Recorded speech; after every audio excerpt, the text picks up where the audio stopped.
श्रीरामपूर शहरातील नागरे ज्वेलर्स या ठिकाणी रात्री अज्ञात चोरट्यांनी येऊन त्यांचं शटर उचकटून दुकानामध्ये ठेवलेला साधारण 23 किलो चांदी आणि 4.5 तोळे सोनं असा 26 ते 27 लाखाचा मुद्देमाल हा अज्ञात चोरट्यांनी चोरून नेलेला होता।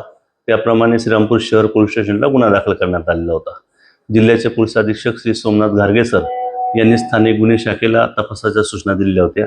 त्याप्रमाणे PSI सालगुडे आणि त्यांच्या टीमने तांत्रिक विश्लेषण तसेच CCTV फुटेज आणि इतर साक्षीदार यांच्या मदतीने अतिशय कौशल्याने तपास करून जालना शहरातील गोपीसिंग टाक व त्याचे इतर 3 साथीदार अशा एकूण 4 आरोपितांना ताब्यात घेण्यात आलेला आहे। त्यांच्याकडनं साधारण 12 किलो चांदी, 4 ग्रॅम सोनं व गुन्ह्यात वापरलेलं होंडा सिटी वाहन हे जप्त करण्यात स्थानिक गुन्हे शाखेला यश प्राप्त झालेलं आहे।